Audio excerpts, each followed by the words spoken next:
Hello and welcome to BBC World News. It's the latest in a series of scandals to hit the Tokyo 2020 Olympic Games. The creative show director of the Olympics opening ceremony, Kentaro Kobayashi, has been sacked 1 day before the event is due to be held. It follows criticism over past comments he made during his career as a comedian, which have been described as anti-Semitic. This is now the third high-profile artist connected with the ceremony to be fired. Our sports presenter Sarah Mulkerrins is in Tokyo with the latest.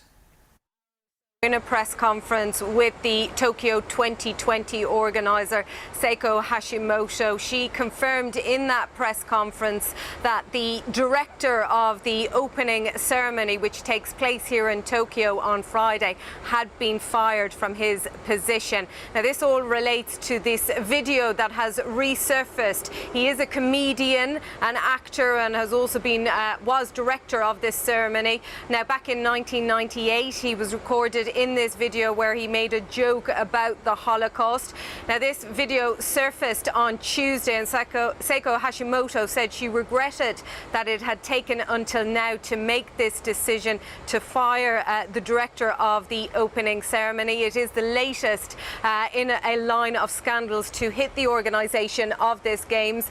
We know, don't we, that a couple of months ago, Seiko Hashimoto replaced the former head of Tokyo 2020. He resigned over sexist comments. We also had a creative chief who was stood down over comments around a female comedian, essentially insinuating that that comedian was a pig, using the phrase Olympic pig. And then also this week we had the news that one of the composers with some of the music in this opening ceremony had the music removed because of an article which resurfaced in which he recounted times where he had bullied disabled children when he was a student. Now, Seiko Hashimoto in that press conference said that she understood that there may well be many people who will not want to watch the opening ceremony, and that also that she would not step down from her position.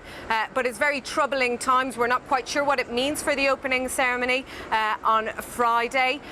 She said that they are going to review things and see how they get on over the next 24 hours or so. So let's now speak to Rabbi Abraham Cooper from the Simon Wiesenthal Center, who joins us live from Washington. Hello, Rabbi. Thank you very much for joining us. I wonder, firstly, if you could give us your reaction to these developments. Well, I think that the Japanese Olympic Committee made the right decision, made all the more difficult because it comes literally on the eve of the opening ceremony. But when you have someone who's a veteran actor, had 22 years to consider his, changing his mind or at least apologizing for what happened, and additional comments apparently denigrating people with physical disabilities, there was just no other decision that could have been made. So it was appropriate, and at a difficult time. We all know around the world we're all part of the COVID family. No one knows when this is going to end, and we hope and pray that Japan's made the right move, and hopefully the Games will go off, and the focus will be on the athletes. And the opening ceremony, you got a lot of talented young people. Probably just told them go out there and give us some contemporary music and dance. I'm sure it'll be terrific. Now, this video has emerged in the last couple of days. What more do you know about what actually kind of took place in that video? I'm not a film critic or a censor of a political thought or satire. I do know one thing, that the idea of a joke and genocide don't belong in the same thought or sentence, let alone in a video. And I also acknowledge that it happened in 1998. The person was much younger then.